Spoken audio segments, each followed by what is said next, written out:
Thank you for rebuilding the military and killing the terrorist.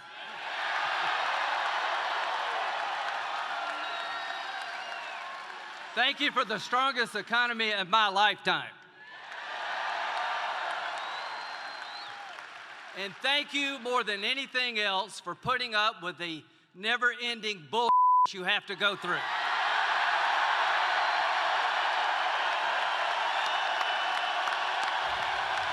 Well, that was Senator Lindsey Graham last night in South Carolina, and he joins us now to respond to that rally. Senator, thank you so much for being here on Fox and Friends. We appreciate it.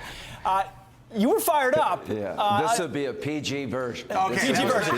There goes that question. Okay. We were going to say it is a morning show, sir. But, you know, you witness it. Stepping back a little bit, sometimes we miss that we're living in a political phenomenon, these rallies, the amounts of people. What is it about the president that creates such energy and excitement? Well, I think his personality, it's like P.T. Barnum met Ronald Reagan. I mean, he's the greatest showman I've ever seen, and his policies are Reagan-like, but his ability to present himself is beyond anything I've ever seen in politics, quite frankly, entertainment. It was an hour and a half, and it seemed like 15 minutes. Senator, if you had to take a guess, who do you think President Trump would most like to face? I know he posed that question to the audience in the rally, and everybody seemed to cheer and say that Bernie was the best option. I disagree. If it were me, I would actually like to face off against Biden. What do you think the president really thinks? I think it's not his choice, and he's going to beat anybody that runs against him based on results. But you ask me, Bernie, I mean, how much of a difference do you want? I like younger. He'd be the young guy in the race. He'd be the normal person in the race. He would be the American capitalist in the race.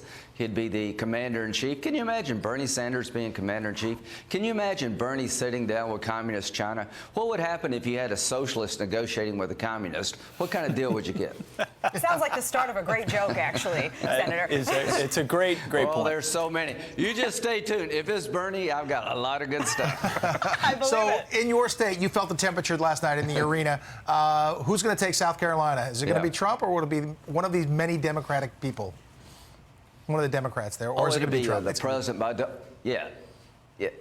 he'll win by double digits in South Carolina, and Joe Biden will win the primary. Joe's a good guy. I've known Joe Biden for a long time, traveled all over the world with him. He's a very decent guy, and African-American support is strong for Joe Biden. He'll win South Carolina. I just don't think Joe has the juice to catch up to Bernie. I think it's Bernie's to lose. Senator, the president mentioned it. He referred to you a couple of times, the idea of Republicans voting in the Democrat primary. It's an open primary. I mean, is that a real thing? Is that done en masse? Will it have an impact?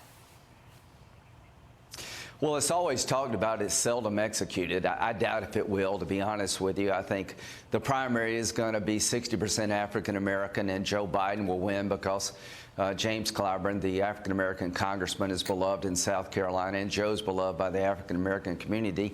And, you know, socialism doesn't sell to anybody much in South Carolina. Black, white, tall, short, libertarian, vegetarian. We're not socialist in South Carolina, no matter where you go to church or the color of your skin. So bottom line is Biden wins Saturday, and I think Bernie begins to run away with it Tuesday, unless Bloomberg can pull a rabbit out of the hat. Senator, you mentioned Bernie Sanders as commander-in-chief. Right now, President Trump is, and we just signed a historic peace deal. We covered it on this program. Your reaction to that deal and its ramifications? Let's give it a try. 18 years is a long time, but you got to remember why we still talk about Afghanistan, Major. You were over there. I met you over there. The class you taught, Pete. I wonder where those folks are today, but that's the place where the Al-Qaeda was invited in by the Taliban as their honored guest to attack us. Without a safe haven in Afghanistan, there'd be no 9/11. But let's give it a chance. What I'm looking for is peace with honor, peace with security, and I'll believe it when I see it, but I want to applaud the president for getting the Taliban to the table. What happens next is an inter-Afghan dialogue where the Taliban reconcile with the rest of Afghanistan, consistent with the Constitution, honoring the rights of women. We have 8,600 troops there. Let's hold until we make sure it's safe to leave. This is a conditions-based withdrawal. We're not withdrawing all of our troops until it's safe to do so. ISIS-K still roams around Afghanistan. They want to hit the homeland, and al-Qaeda is still present in Afghanistan. Senator, I'm very skeptical of follow-through from the Taliban on these conditions that are being stated. But I keep finding myself saying, well, what other option would the president have? Perhaps this is the best option. Is there another way that you could go about this? Because it seems to me that any sort of negotiation or peace agreement with the Taliban seems in itself a strange concept. Well, not really. The Taliban are part of Afghanistan. The Taliban didn't attack us on 9/11, but they set the conditions for us to be attacked. They're very radical in their philosophy, but they don't want to govern the world. They just want to take over Afghanistan. Because of people like Pete and the over 2,200 Americans who have died, 6 million women have gone to school. Women are in the workforce now. Minorities in Afghanistan have experienced life like nothing else before. Average life expectancy is going up. Our soldiers have made a difference. The Afghans are doing most of the fighting and dying.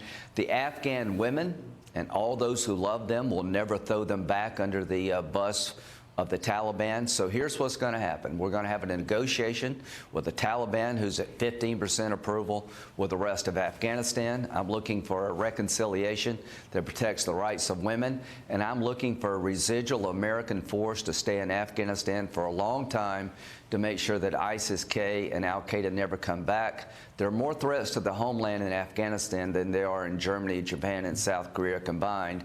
So it's in our interest for us to have a footprint. 8,600 is enough troops right now.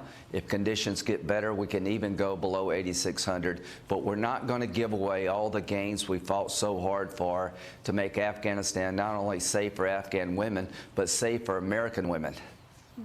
Absolutely.